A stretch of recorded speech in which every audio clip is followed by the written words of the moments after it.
Je t'ai parlé que tu n'étais pas un instrument et que tu étais fait pour suivre Christ. C'est de là que ta vie deviendrait digne de l'évangile. Et nous nous sommes posé la question, qui est Christ? Nous venons de voir que Christ, c'est une chair humaine ointe. Il y en a eu plusieurs. Et c'est pourquoi même avant Jésus, il y a eu le Christ du Seigneur que les Juifs connaissaient. Et c'est pourquoi quand Jésus était sur terre, ils sont venus à lui. Et tu le Christ? Est-ce que c'est toi le Christ? Il posait bien sûr des questions avec des penchants. Il s'était déjà dressé pour ne pas croire que c'est lui. Mais entre-temps, il venait quand même lui poser des questions pour savoir si c'était lui le Christ. Parce que le Christ du Seigneur, c'est quoi? C'est une chair humaine, ointe, c'est-à-dire qui a l'onction divine, qui a la plénitude de la divinité. C'est ce qu'on appelle Christ. Il y a aussi des petits Christ, c'est-à-dire des gens qui ont des portions d'Esprit de Dieu, qui sont des messagers, qui sont des hommes, qui sont des fils de Dieu, loin de sa part. Il y a aussi les faux oints, c'est-à-dire ceux qui sont oints du diable. Alors, tout cela, bien sûr, ce sont des choses qui doivent être, mais moi je t'invite spécialement parce que tu as été créé pour quelqu'un. Et ce quelqu'un-là est Dieu. Et ce Dieu-là se manifeste en Christ. C'est-à-dire dans une chair humaine ointe. C'est de là que tu es venu. Et c'est lui qui doit être ton objet d'adoration. C'est-à-dire c'est celui-là que tu dois adorer. Alors, faites attention, parce que quand celui-ci aussi est sur terre, ce n'est pas facile de le connaître. Voilà pourquoi Daniel a dit que il fallait être intelligent.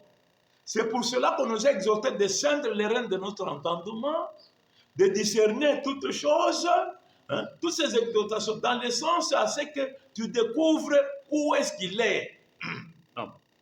Et maintenant, avant que je te parle des promesses pour ce jour que nous reconnaissons tous déjà que c'est le temps de la fin.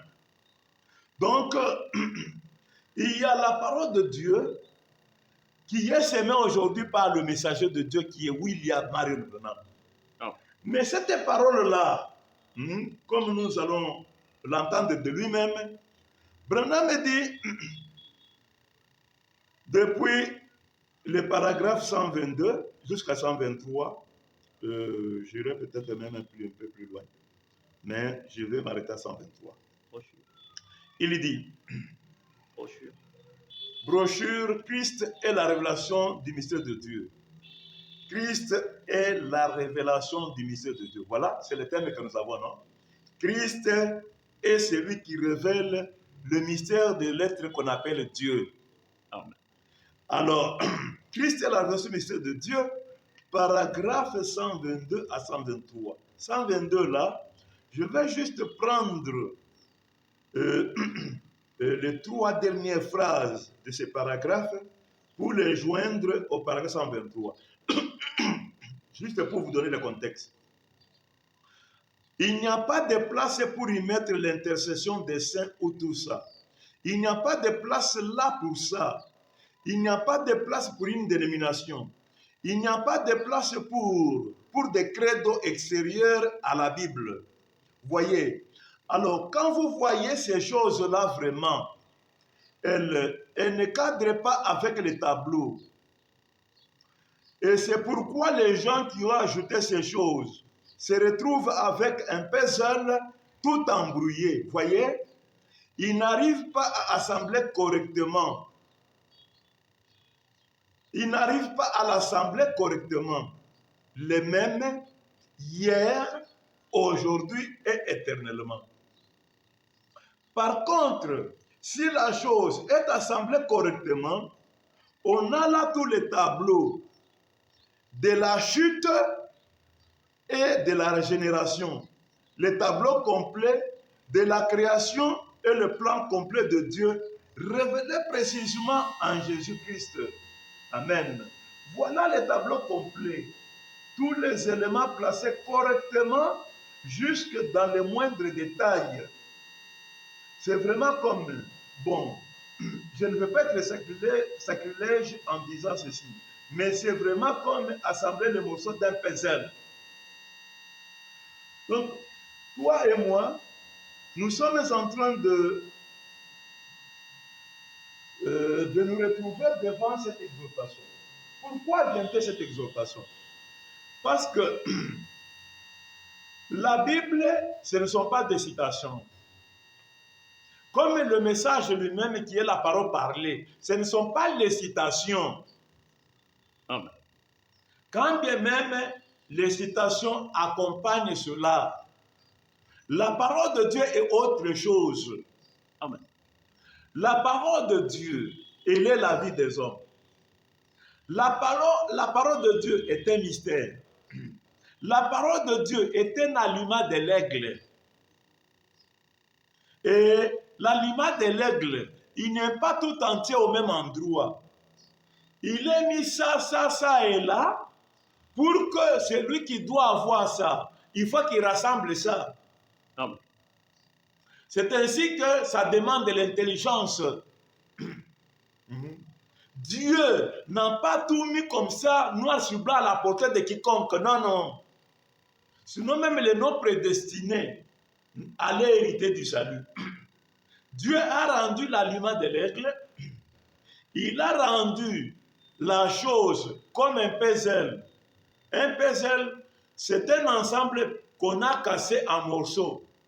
Et maintenant, toi-même, il faut assembler ça pour avoir la figure telle qu'elle était initialement. Amen. C'est pourquoi Branham te dit que si l'assemblage est fait correctement, tu peux te retrouver avec Dieu, hein, Christ, qui est le même hier, aujourd'hui et éternellement. Et tous les tableaux, hein, sera là devant toi, complet. Tout le tableau qui révèle le plan de rédemption. Tout le plan de la chute à la régénération. Régénération qui est rachat ou salut. Donc, si tu assembles bien les citations de la Bible, si tu assembles bien les citations de la parole parlée, tu arriveras à trouver que Dieu ne change pas. Quand on dit Dieu ne change pas là, c'est-à-dire même au temps où nous vivons ici, Dieu nous a rendu visite. Comme autrefois, il avait aussi rendu visite ceux des autres générations. En ce temps-ci, Dieu nous a rendu visite. C'est le temps de la fin. Quand on dit la fin, ça veut dire quoi? Ça veut dire que Dieu aura terminé avec son travail de ramener l'homme.